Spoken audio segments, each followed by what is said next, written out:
Avoir un enfant handicapé, ça implique une réorganisation de la vie familiale, vous l'avez dit, et professionnelle.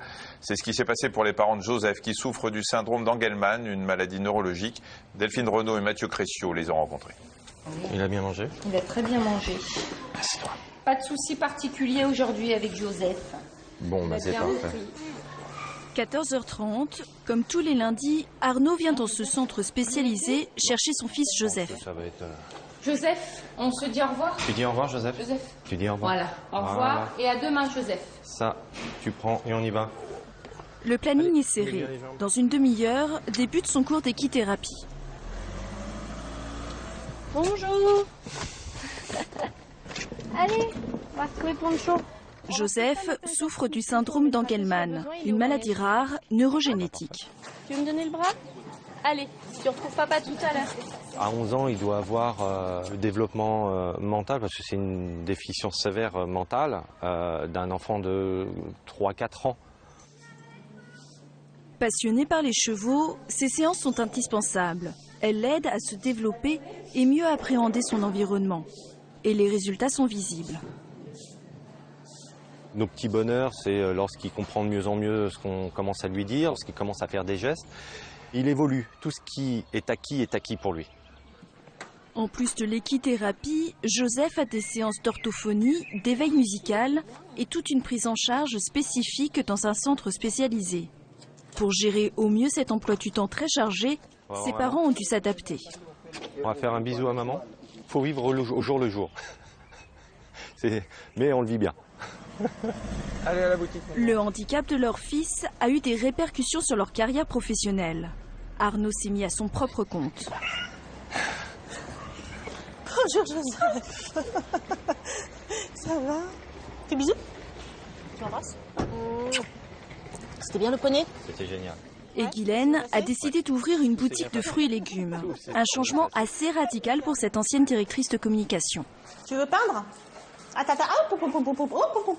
Le handicap de Joseph m'a un peu changé en fait et m'a éloigné un peu des préoccupations de l'événementiel de luxe. Tu fais avec moi? Puis j'avais envie d'autre chose en fait, qui soit plus vrai. Bravo! Il y a 2 ans, Guylaine décide de sauter le pas et arrête de travailler pour se consacrer à Joseph. J'avais fait beaucoup de progrès à partir du moment où je m'étais arrêtée. Ce qui m'a aussi beaucoup remis en question parce que je me suis dit mince. C'est bien quoi, tant mieux, mais moi j'ai pas envie non plus d'arrêter de travailler. On a bien travaillé, tu vois. Tu viendras me voir après, hein. Tu viendras vendre avec moi les fruits et les légumes. L'équilibre personnel n'était pas évident à trouver et le besoin de travailler tout en restant disponible pour son fils s'est révélé nécessaire. La solution, elle l'a trouvée avec cette boutique qui se trouve à proximité de chez elle et de l'école de Joseph. Joseph est un enfant qui peut avoir des crises d'épilepsie. Bon, là, il est bien stabilisé, mais on ne sait jamais, ça peut revenir. Donc, c'est vrai que c'est rassurant de ne pas être trop loin. Ah oui, t'es content, mon Jojo, hein?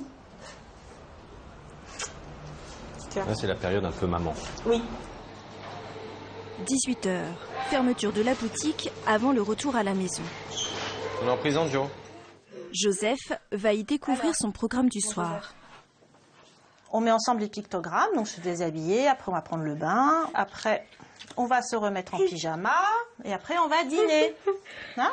Et alors au fur et à mesure où l'action est passée, on enlève le picto, voilà, et on le met dans la petite boîte. Hop, et c'est fini.